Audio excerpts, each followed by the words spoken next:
Welcome to the Gigs Podcast. I'm your host, Nikki Sanz, founder and CEO of Gigs, the professional career platform for the live event industry. On this podcast, we are interviewing the very best in the live event and touring industry to hear the good, the bad, the ugly, and the unreal moments of life gigging and life spent on the road.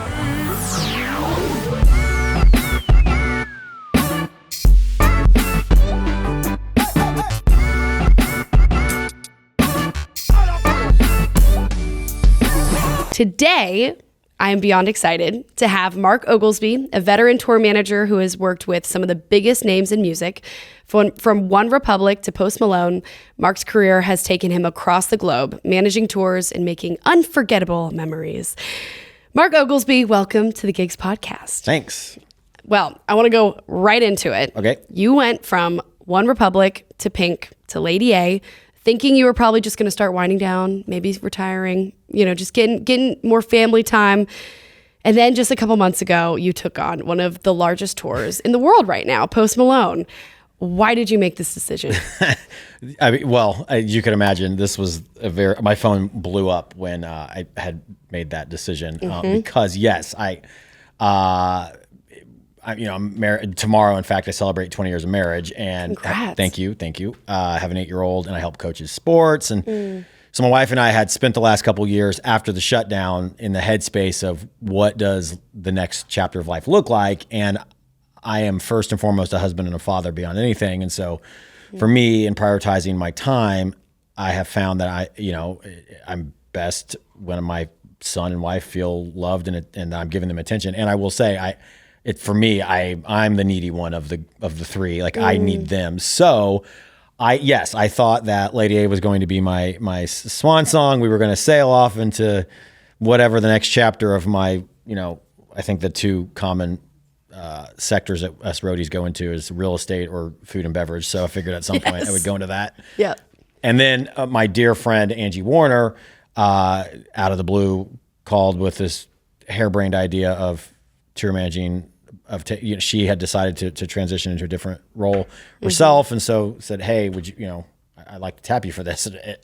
When you get that phone call like that, like you said, yes, Post is that's full bandwidth, and I know that. But more importantly, Angie's a dear close friend of mine, and so because of that, I already had a real good sense of what the camp was about, and she knows where I, as a man, what my priorities are, and so she knew in her wisdom beforehand that this would make sense. She knows, again, like my family comes first, and we oftentimes say that, but it doesn't really pan out, and so, yeah. So after some long, hard thoughts, funny enough, I had already, because Lady A was meant to be slow this year, I had already committed to the No Doubt reunion. Oh my gosh. At Coachella. And so that was the one caveat, was like, we're going to go from, pretty casual weekdays to full on work mode for a minute there.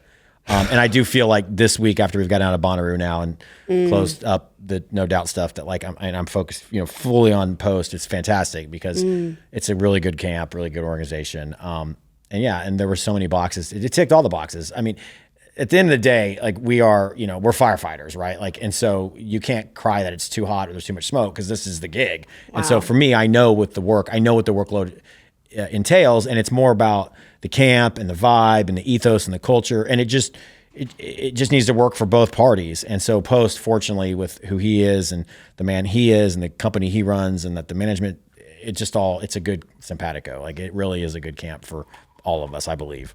Well, you went from, and we're going to get into it, but you went from regular touring then into a weekend warrior, like country touring. So you're back into regular touring. Yes. How is that for family life? So I went, during the shutdown, going into the shutdown, we just embarked on World Tour with OneRepublic, finished full gamut of rehearsals. We were in Europe. Shutdown happens, come back, we all experienced that. And Ryan calls to start the tour back up. And of course I'm like, let's go. And I got out there and got a phone call for Kane Brown and was like, oh man, I'm not. So I talked to Ryan about it, and he's like, I'm going hard, And so at that point, I thought, man, this might be a good time for me to switch lanes. And so this was in 2021. Okay.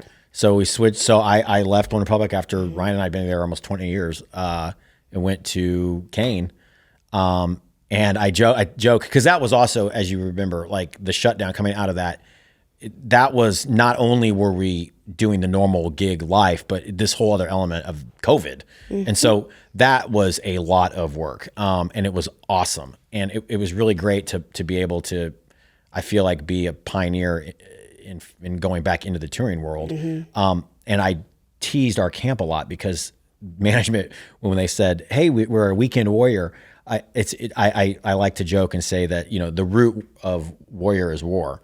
And they really emphasize the weekend part and they leave out the war part because the weekend warrior thing is not for the faint of heart because as a touring person, I am accustomed to being gone for 10 months, 16 months, just you're gone. And you can deal with, your wife can make the plans.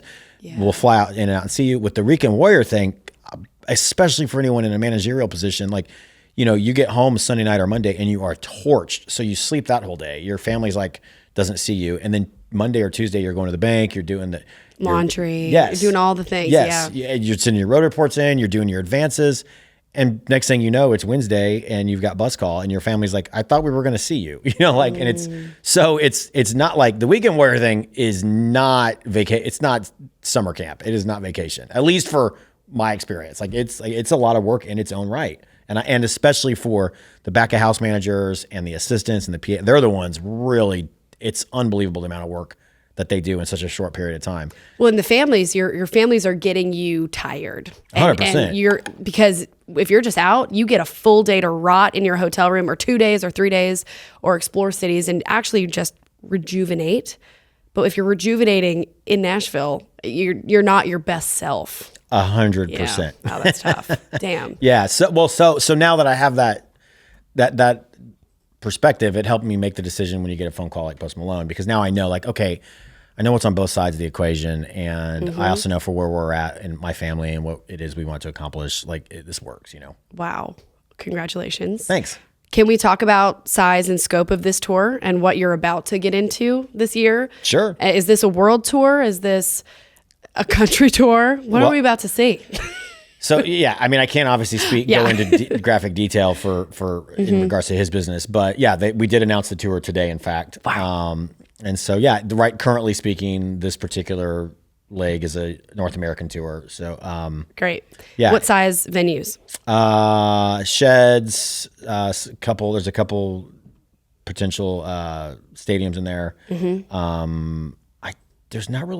I don't think there's many closed. I think it's mainly outdoors. Some soccer stadiums. Okay. It's a kind of a mixture of both, but sheds and stadiums. And you're used to, you've done the biggest of the big. You've done stadium tours, right? Yeah. Okay. Yeah. So what do you prefer venue? If you could get your most perfect tour venue wise, what would you pick? I mean, I will say, especially at my age, which we'll go into, because like any runner, I talk about the fact that I run, but I love running. I love exercise. I love being outside. So for me, the stadiums I absolutely love. I mean, It's because it's a big animal and it is so much work. And I'm not about to sit up here as a tour manager and say, I'm the one working hard, because the folks that are chalking and stocking and, hanging metal, those are the people that are up. They probably would have a different opinion on this, especially when you get into the elements of the weather and some of the tertiary markets with the less than ideal, backstage situations. But to set it up,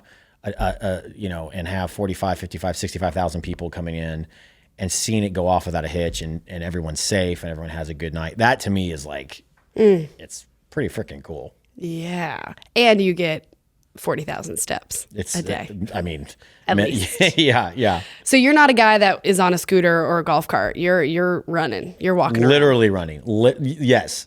In fact, at Coachella, when No Doubt came to showtime, we were scrambling and there was an issue backstage with production row. And so I got out and just ran, and I ran from in front of the van, and it was not thanking. And I got done and they were teasing me afterward. You're just showing off. And I was like, it didn't click to me that that's not normal. Cause yes, we got to talk about the shoes. Can we get this on camera? Can we show their shoes? These are my go-tos for sure. What are they? You have 5 pairs of these. Yeah. Nike something, but they've got the carbon plate in there, which you don't want to make, or I don't think you want to make a habit of wearing those on the reg, but for walking, and 40, 60, 80,000 steps a day. They're Gore-Tex. They've got the nubs on the soles. I mean, I genuinely do have 5 pair. Like these are unbeatable. Unbeatable. Good tip. Yes. Good tip. Yes. That's huge. So you're a huge runner. Yep. Do you make time to run in every city that you go yes. to? I want to hear about that. It's a priority to me. So I will sacrifice sleep over running any day and all day. Wow. Because I've always been active my whole life. I am a curmudgeon when I don't have that box ticked. I have to get up and exercise. And, capitalistic society, when you go up the food chain and to the executive and the C-suite, it's not uncommon that the physical work is diminished when you have a white collar or a manager at the end of your name. And so I'm not going to say that I didn't take advantage of that at some point in my career. I most certainly did. But I'm at the point in life, especially after the shutdown, where I genuinely am so thankful for every opportunity I have. I've lost a parent. I've had friends die. Like, I've lived enough life that I realize, like, oh my God, this is what I get to do for a living. So like, I'm not going to miss that. And I will, I'll look any crew guy in the face and challenge him. Like, I'll go hard in the paint too, dog. I'll get up and run 15 miles and I'll see you at load in. Like, I love it. Again, I'm not going to say that I outwork. There's no way to outwork a set carp or a production manager, but I'll do my best to at least try to hang with them. That's so amazing to hear. And what amazing leadership. I want to go to some part of your life that hit you. You kind of mentioned it a little bit before, and maybe you're feeling it all the time, but do you remember your first feeling of, oh my God, I get to live this life?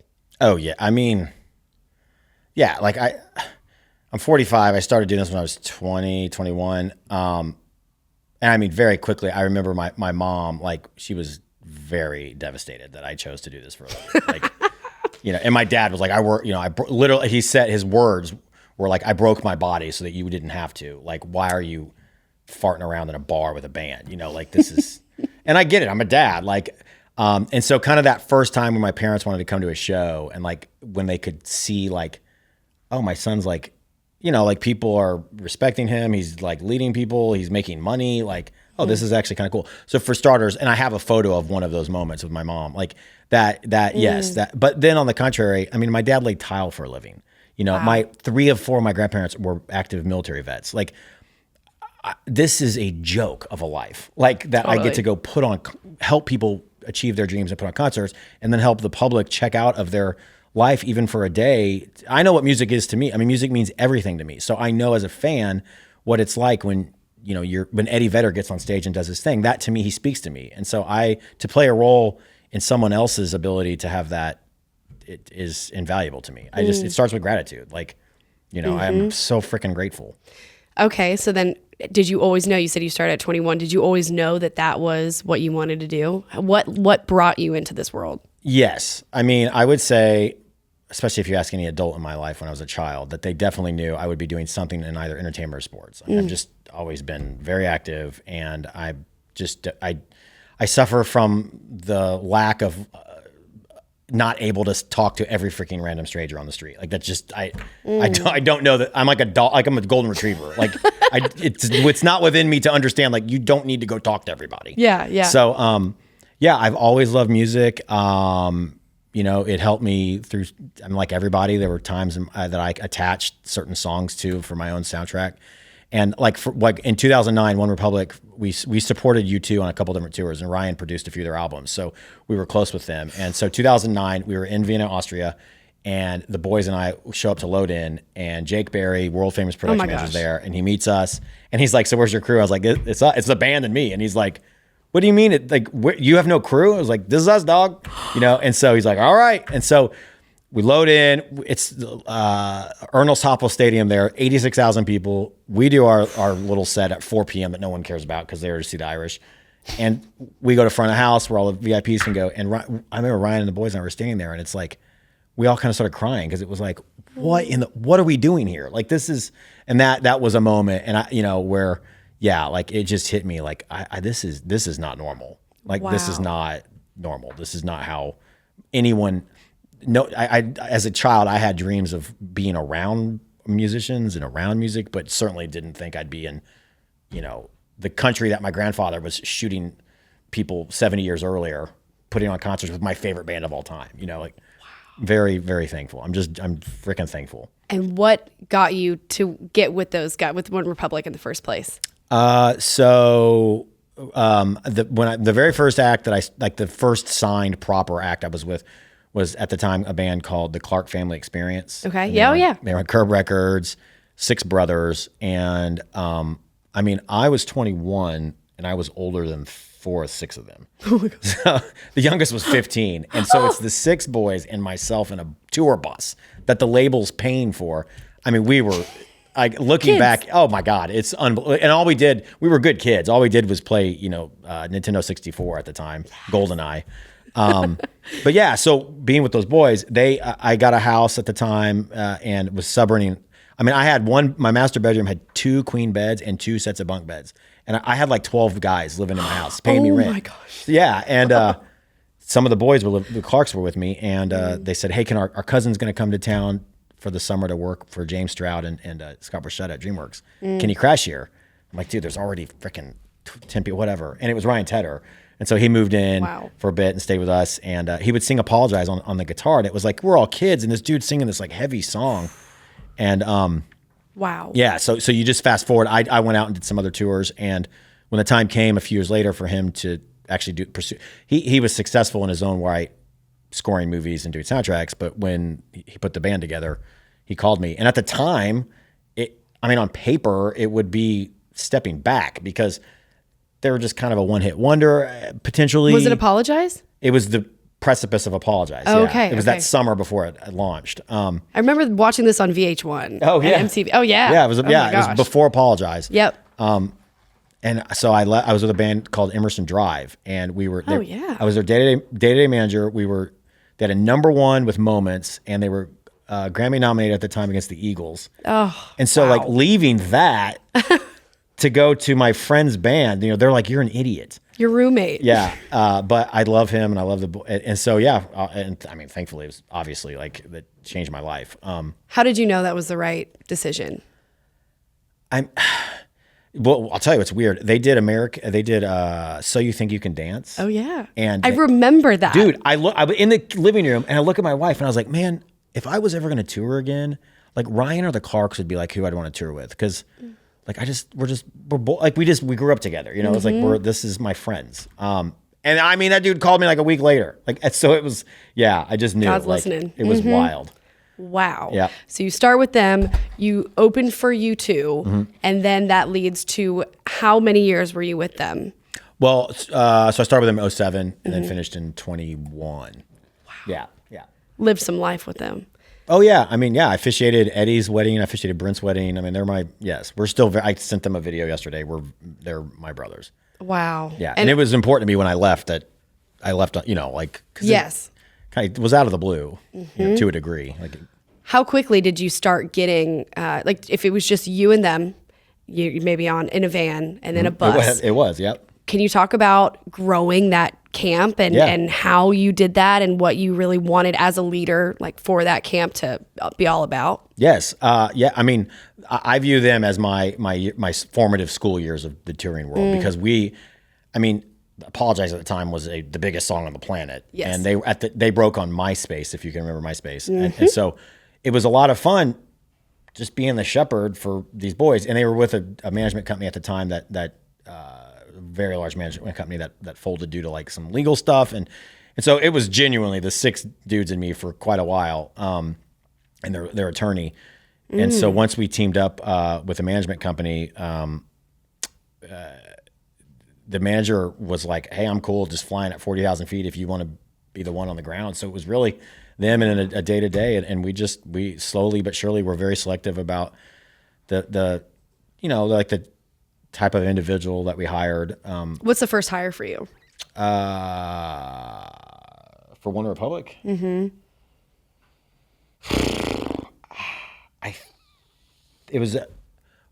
We had a production dude named Spencer. Production dude. Yeah. That's a cool job title. Yeah. Because like we weren't even. We were like the first of 3, or the 3 p.m. slot on a festival. They have one song that people didn't even identify being with them. They thought it was Timbaland. So, what a fun era of music. Oh my gosh. Okay. Yeah.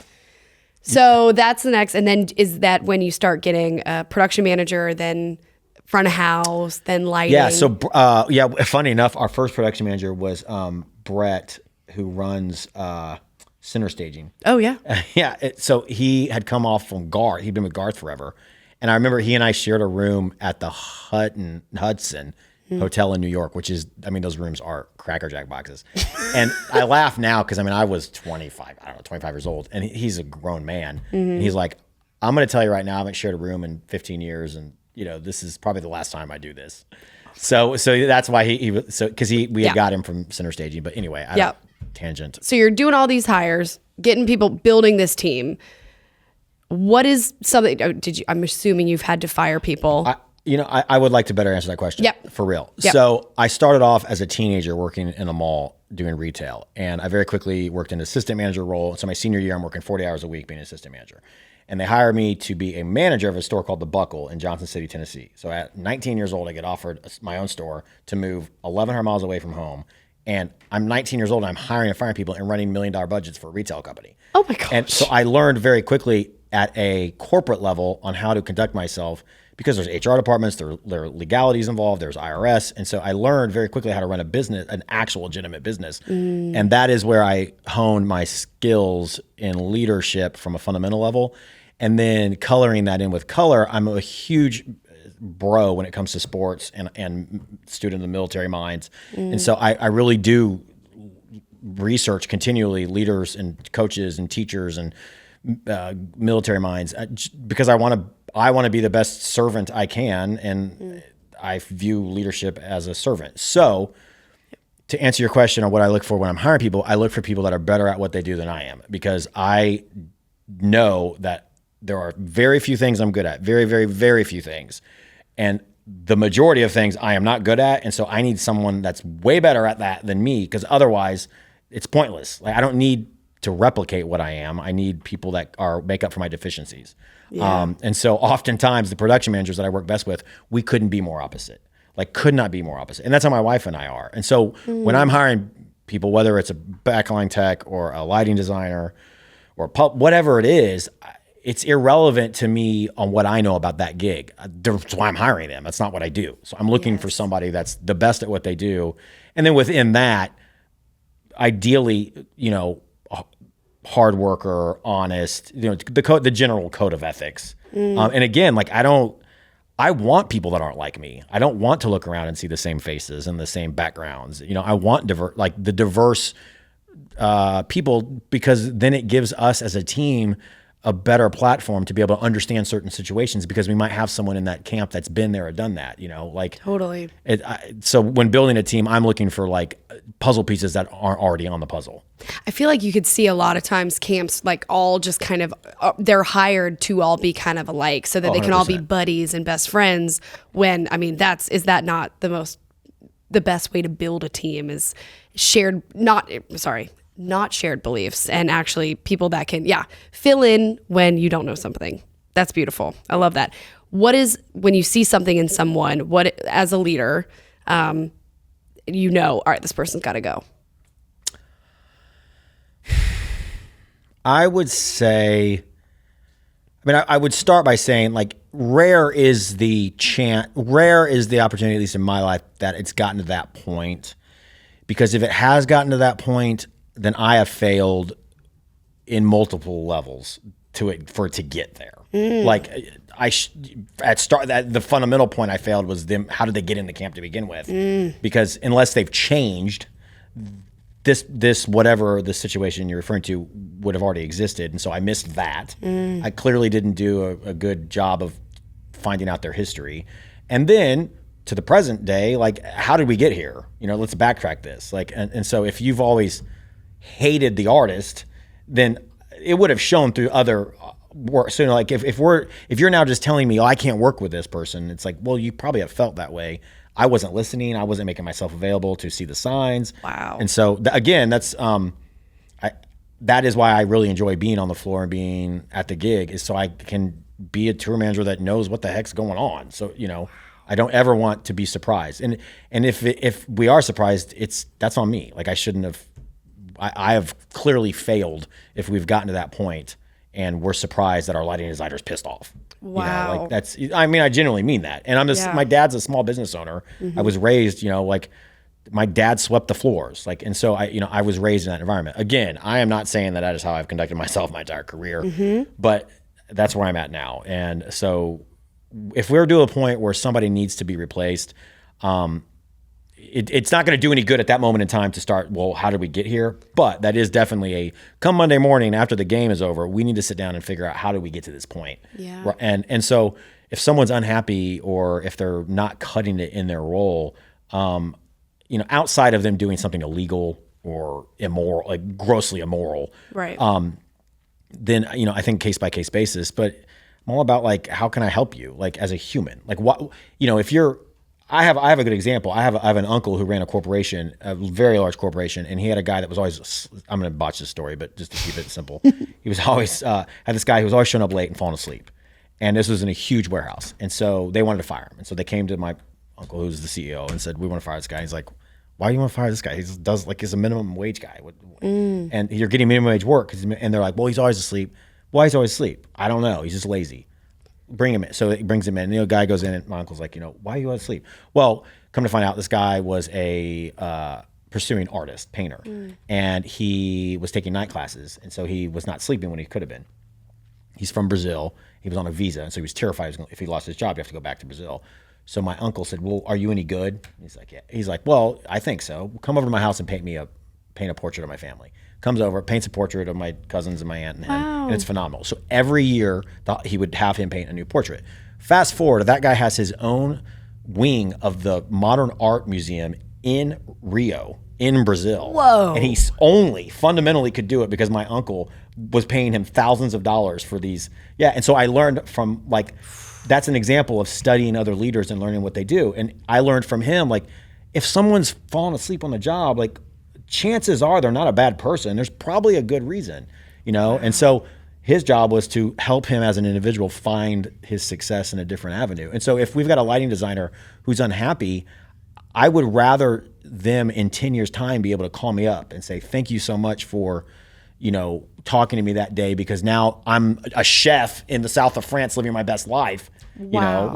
That to me is way beyond the getting upset because the guy doesn't want to go load in, That is an incredible story. That shifts a lot of perspective. 100%. Especially with this job where it is little sleep, you are in close quarters, people can get under your skin, but also at the same time, your life is still happening to you, even when you're on the road. It could feel like life just stops, but your life is still happening. And I remember, people can blow a fuse, and it's because something's going on in their family, instead of just getting rid of them right away, of learning, okay, how can we support you through this? Because we are a team. And wow, that is some servant leadership right there. Well, I will tell you, those individuals turn out oftentimes to be your best ally in the end, because they know, they're like, I might disagree with that guy on 25 things that he'll say today, but I know that guy's got my back, as a human, And so because of that, then we're unbeatable. No one's going to beat our team because we care about each other at the core level, Oof. Ooh. That's beautiful. I'm going to think about that for a while. All right, that just answers a whole lot of my questions. So the last question about hiring, just because, gigs, this is really, people are trying to get in this industry. I love that you said, if it gets to a point where we need to actually fire someone, it's on me from the very beginning.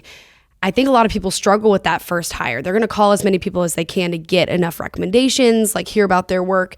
How do you totally suss someone out? Because people can say they did a whole lot of shit when they might have not, or whatever it is. How do you find and know that person's going to be good?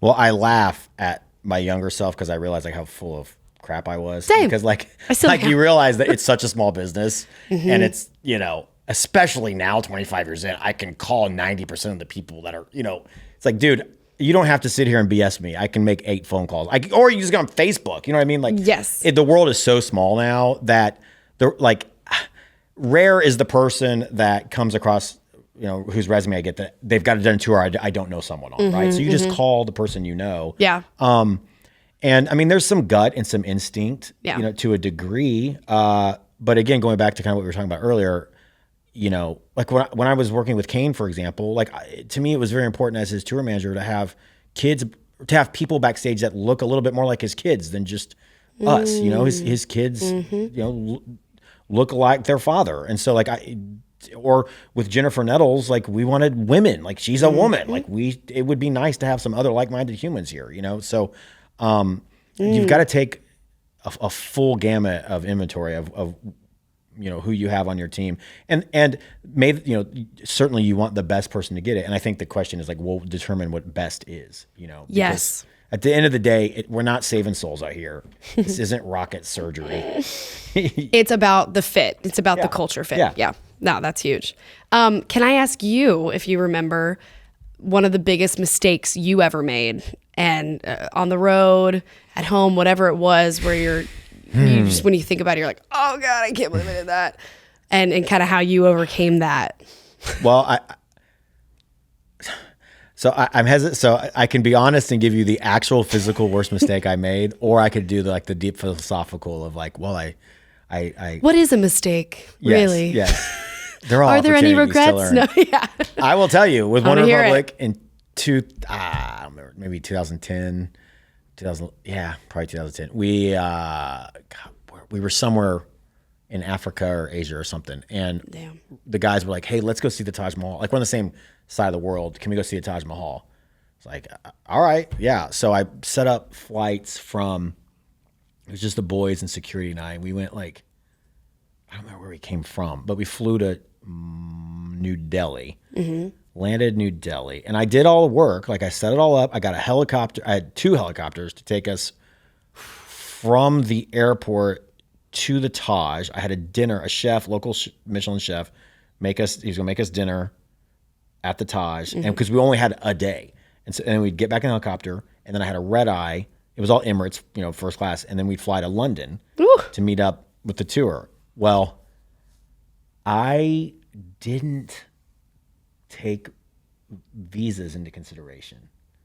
And so we get there and we go up, and they immediately, like security or whatever it is, like at the airport, we're immediately like, you got to go in that room, like, and leave your phones here because you're trying to enter the country undocumented. And they Googled the boys and saw they were a band, so they figured we were just doing something and we weren't being honest.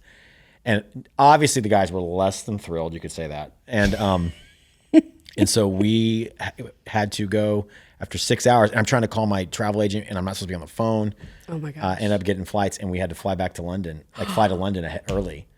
Yeah. Because you had a show to play. And then what made it even better was we went to London, and we went to Nobu in Mayfair there, and we all got food poisoning, like the worst food poisoning I've ever had in my life. And it was like the gift that kept giving, like the worst trip ever.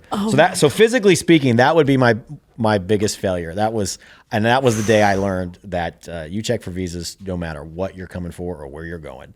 That's a hard, I mean, I feel like everyone's got to learn that the hard way. I mean, how do you learn that? If you're going on a world tour, or it's your first TM gig on a world tour of some kind, who teaches you all the things you need to know for that? Well, if you're smart, you surround yourself with mentors and you listen and you ask questions, which I do have good mentors. I can't remember I don't remember why it didn't cross. Cause I mean, especially at that time I certainly had done visas. It slipped my mind, and it was such a simple visa to get. Like, it's a visitor's visa, but it just slipped my mind. I even went and got the shots. In fact, I went to Vanderbilt because you have to get like 11, 13 shots. You have to get this like litany of shots, you know, dengue fever and yellow. So, I mean, we all did that. We all did our medical shot.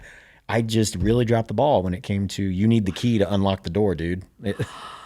You had all the helicopters and everything planned. Yep. Wow. That's the hard way. That's learning the hard way. So then the next time you went overseas, every visa for every country you're going in. And did you have to prepare all that for the crew too? Yes, but that's the thing. Like we'd already done a couple world tours. Like, oh man. Did it get worse post-COVID going overseas to play shows? I mean, immediately after, yes, just because of the COVID part. But no, I mean, I wouldn't. I guess to answer your question, technically, probably yes, but I would say due to the state of the affairs of the world right now, not necessarily due to COVID. Okay, got it. The fact that, like, you know, we're on the brink of couple little wars going on. Yeah. That makes it less than ideal. That's wild. Do you guys have a world tour happening after North America? Will you be heading over? I mean, presumably, like at some point, yeah. There's nothing officially on the books right now. Okay, that's very exciting. When you're doing the music he's doing, clearly he's appealing to more people than just those in North America. So one would think. For sure. Wow, that's a hard lesson. Jeez Louise. I want to get into, you shared with me before this, and thank you for your vulnerability in this, but you've been sober for now almost 10 years come November. Yep. Can you share with me just that journey? 100%. Yeah. I'm a 7 on the Enneagram scale. I could tell immediately. I'm a middle child. There's 7 kids in my family. Wow. And I need attention desperately, and I will go get it if no one will give it to me. So what a great job to give me as the guy that can have the credit card and the booze, because I am Mr. Good Time. So yeah, for years, I mean, the bands I would work with and the artists, I was hell-bent on making sure they understood this is rock and roll and we are going to live it up. And I mean, had a wonderful, great time. And the older I got, the more expensive the booze got. And, it went from whatever to Silver Oak to Pappy Van Winkle and all that stuff. And I realized early in 2014, I went to get a drink. I was outside. We'd been going for like a year or something, and I had just gotten home. My wife was at work. I was outside at 9 a.m. I went in to get some whiskey from my bar, and I ran out. And I went down to open a new whiskey, and I remember thinking, like, dog, what are you doing? Like, and I was smoking a pipe at the time. I mean, I weighed 50 pounds more than I weigh now. I had a big beard, and I was like, this isn't cool, dude. It's 9 a.m. And then my mind was like, yeah, but your body's in wherever it is, I don't know, Helsinki or something right now, so you're fine. And that was kind of the first, like, man, you really should think about this. And gave it a few months and went the other direction and just went on a massive bender. And we were in Europe in 2014 at the third quarter, and I decided this is it. I'm gonna get sober now. Wow. And so we had the end of tour, OneRepublic's end of tour party was at the W in Barcelona. There's like a rooftop that they have. And so I rented it out because we had 100 and some odd folks. And I remember getting a bicycle, this hotel we stayed at in Barcelona often. I got a bike and I rode over to the hotel like 4 PM, gave the guy a credit card. And I was like, dude, you know, when I'm done, I'm not gonna know what planet I'm on. And he laughed. I was like, no, I'm serious. Cause I knew this is it. And so I told my security guys, the only guy I told, I said, your boy's not going to be good when we're done. And I mean, and so I went hard. I went real hard. And Ryan came up to me. I don't remember much, but I remember he looked me in the face. He's like, what are you doing? I was like, I got a plan. He's like, I hope so. Cause like you're going to die if you keep this up. And yeah, I mean, so I woke up 20 something hours later, covered in stuff and crying and miserable and thinking I'm going to be dead. Yeah. And had a show in 2 hours, got to the gig. Everyone was suffering. It was the end of tour party. And it was like second to last show. Did the show, immediately got in the bed, and then woke up in Portugal, in Lisbon for our last date. And I have that, that's where we took our tour photo, and it's on my desk, Zito and a few of and it's funny because I look back and it's like, but a lot of us on that tour are completely different people now. Wow. And that was like day one for me, but secretly I was dying, like physically, like just dying. And for me, I needed to do that to like know that like we're done. Like I emptied the bucket. There's no more drinking to be had because I drank it all. And I told the boys, like I said, I'm done. And they laugh. Of course, it's like they laugh, like, oh, you of all people, you'll be back. It's like, nope, I'm not drinking ever again. Wow. And I've always fluctuated through either I'm super healthy or terribly unhealthy. So it was clearly in a terrible unhealthy phase. So I switched back into running and was like, I'm going to run. I'm just going to start running again. And that's where I replaced it. And I will say, and I mentioned, but my mom died in 18. Anybody at 45 lives some life. The most difficult challenge I have ever endured in my life was getting sober on tour. Hands down, like more than running 50 miles, getting sober on tour with your friends who know you as being, even if you're not wild, it's just, they knew I was a drinker and it's the music business. There's alcohol everywhere. Free, unlimited. Yes. It's not real life. Correct. Yeah. Can you talk about that? How when you're on the road, especially if you're doing pop, if you're gone for 9, 8, a whole year at a time, what what is that like where you just don't feel like any rules apply to you or any of that? You know, in the last 3 or 4 years, we've seen a lot of news and the word privilege being said. And that's definitely, like, let's be real. That's a Western privilege. And especially as, you know, I'm a blonde hair, blue eyed dude. Yeah. There's a lot of privilege that comes with that. And I look at that now, and that's why I'll never again ever live like that, because I realize the amount of responsibility that comes with that privilege of being able to turn around and unlock doors for people that can't be there doing what you're doing. And so what an insult to the opportunity to squander it away with selfish endeavors when I can exhaust myself in making sure people can get in, not only get into the room, but even excel any opportunity I ever had. You know, that's how I view that. So I don't, there's nothing about that life that I miss at all. I look at it as being a complete distraction and a trap. And I see, you know, I have so many friends that are in that vortex, and I would never say a word unless they ask me, which at that point, I'm all hands on deck. Yeah. Because I think you got to figure out your own journey yourself, you know? But the way you live your life is also a testament. It's also kind of your advice that you can be giving someone, you know, before they even come. They're just seeing the way that you live your life on tour, as a leader, as a person in, you know, in a great position. You're building a team, but then also who you are with your family. Did that change your family life a lot? So this is how cool this is. We were not parents. I did this all on my own. And so, yeah, November 17th, 2014, April 2015, so 5 months later, I get home from a show and my wife didn't look well. And I jokingly was like, "Are you pregnant?" And she was like, "Yes." And I'm like, "What?" Oh my gosh. And so I knew immediately, like, for me, the immediate take was, this is my reward. Like, immediately was like, wow. I was not ready, because we weren't trying to have kids. We weren't talking about kids. And it was like, I just kind of thought we might never have kids. And so my son, for me and how I operate is I have to have authentic, pure motivation. I can't trick myself. I can't be tricked. It has to be something real. And so for me, if we had gotten pregnant and then I tried to be sober, that for me wouldn't work, because my son would always be the reason I was trying to be sober. And I just don't feel that's a healthy, that's unfair to put on him. This is the opposite. Whereas, like, I did that all on my own. Now I've got a son. And so now I can live my life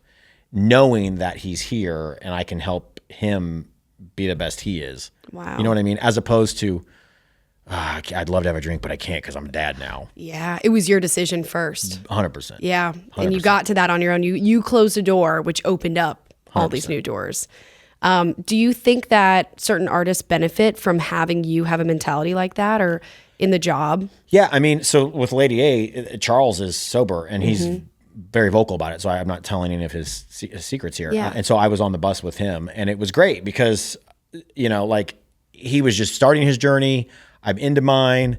But at the same time, like, again, like, everybody's got to find their own journey, and not everybody, I mean, everybody's at different levels and different phases and different experiences. And so for some people, they don't want to talk about it, or they just only want to talk about that. Like with Sum 41, Derek, when I was with him, I was not drinking at the time because they were still enjoying the road a lot. And shortly after, he got sober. And so it was really cool to see, like, he and I kind of got sober around the same time. It's cool to see, like, he's now a happy, functioning husband and father. And, wow. And it's cool to see, you know. And then there's the underbelly when I hear about a colleague that's didn't make it, you know, due to addiction. And it's just a bummer, because it's like, man, we can do better as a tribe, you know. Do you see a shift in our industry? I mean, I think we're seeing it in our world, a shift to way more sober curious. Yeah, even 100%. though, you know, it's like shrooms are becoming the new weed, weed's becoming the new alcohol, alcohol's the new cigarette, basically, kind of. But do you see a shift in our industry with the jobs being harder, with all the production being way bigger than it ever has? Do you see, like, a need for sobriety on the road? I mean, yes, I think, and you actually touched on why for me, what I think one of the reasons is, I think that our forefathers in this business were all coked out of their mind, and that they did unfathomable achievements. It's the steroid era. Like, no one can accomplish what they were doing because they were cheating. And so the laws have caught up, and so now we can't cheat. Yes. And so, if you're name top 30 Billboard tours out there, right? Polestar tours out there. The people in positions of leadership are not alcoholic. Oh, they might be alcoholics, but they're not drunk. There's too much work to do. Like no one's pounding the booze like they used to. Certainly there's Roadie Friday, people are having fun. But like in general, if you're a rigger, you're not slamming a half bottle of tequila to get 3 hours of sleep and go chalk at 5 a.m. Exactly. And so I feel like for me, the people that are really the movers and shakers that are doing things with their life, they know, like this is a business. This is not rock and roll camp. This, and I'm not in the band. None of us are in the band. We are hired people to perform jobs. And so you get outside of Nashville especially, and that doesn't fly. Real quick, it doesn't fly. There's real work to be done. Dang. I want to get into rapid fire. Okay. Just the first thing that comes to mind for you. All right, you ready? Here we go. Hit me. First concert. Man, I should know this. Yeah, you should know this. I don't know. Oh my gosh. You know what? I'm going to say there's this Christian singer named Carmen. Okay. And I think Carmen was probably my first concert. And that's, honest to God, I think that's the first time I've answered that question. Wow. Okay, then what was the first show you worked? Probably Carmen. The Clark, no. It was a band called Bleach. Bleach. Yes, they were called Bleach, late or 2000 maybe. Yeah. Wow. Best after show food. Oh, sushi. Ooh. Yeah. Ooh, that's a little risky though. Not at Nobu. Okay. Oh, except for that one time. Okay, noted. Our coffee. I was about to ask. Coffee, tea, Monster, Red Bull, Celsius. Coffee. All day, every day. Black. Okay, black. That doesn't look. I know. Favorite venue to work. Oh goodness. Oh my goodness. Probably. You can give me top 3. I mean, first off, the one up in was that New Hampshire or Guilford? Gosh. Guilford's pretty for North America. Guilford's pretty special. Obviously, Red Rocks has its own sentiment. And then, like globally speaking, I mean, Sydney, like the Opera House is pretty cool. Like, yeah, there's a lot of cool venues around the world. Biggest pet peeve on the road? Just gets under your skin. Being late. Huge. Do you have a favorite touring tradition?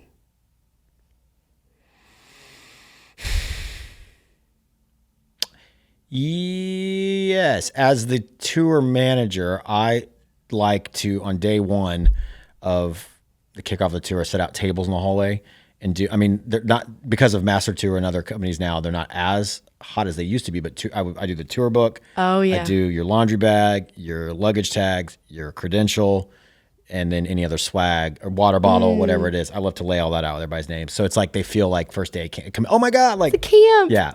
It's real camp. I love that. Dream project you'd love to work on. Or dream show, dream venue, I don't know. Might be it. I would probably like to do something I have done stuff at the Olympics, and I would like to probably, if I wasn't doing music, I'd want to do something like the Olympics. Dang. Get your ass to Paris next week. I know. 2 more. 1, best advice for managing life on the road. If you've got a significant other or friends, be honest always. At the same time, be wise. And if you've on night 3 of eating a 5-star meal and your wife's at home with the kids, maybe you don't have to go into full details and embellishment of how great life is at the moment. Be wise. Yep. And keep your word, man. Like if you say you're going to do something, do it. And lastly, what makes it all worth it? Oh gosh, I walk every single night. I haven't seen a show in years. I don't watch the shows, but I always walk the floor 1 to 3 times depending on the night, and walking outdoors, walking the floor, and seeing the people running to GA with excitement, and then in the middle of the headliner set, walking around and just seeing like floor to ceiling people like being able to escape. And especially if it's, man, the kids, oh my God, like you give me a kid, or even worse, give me a sick kid. And it just makes it all worth it. Cause it's like, I can only imagine what the family's going through. And I know how much we as a society hang on our celebrities for like helping us with our problems. So to see that moment in those faces, for me, that's like, it's worth it. In fact, during Bonnaroo, when Post was on stage, I walked out as much as I could because it's kind of hard to get out there, and just seeing the joy on people's faces, it was like, this is why we're working 20 hours today in the heat. Like, they're transported. Yes. To a different. Yeah, music's a drug. It is. And when you've got a guy like Post who's going to be your guy up there, it makes it so much fun because it's like, we know he's going to give his, so like it's easy to go give ours, Oh, Mark Oglesby, thank you for being on the podcast. We have so much even more to get to, so we'll get you back on here, but thank you for being here. Having me. Congratulations to you, man. You are killing it. Hey, we got a lot of work to do, but you're the best. Thank you. All right.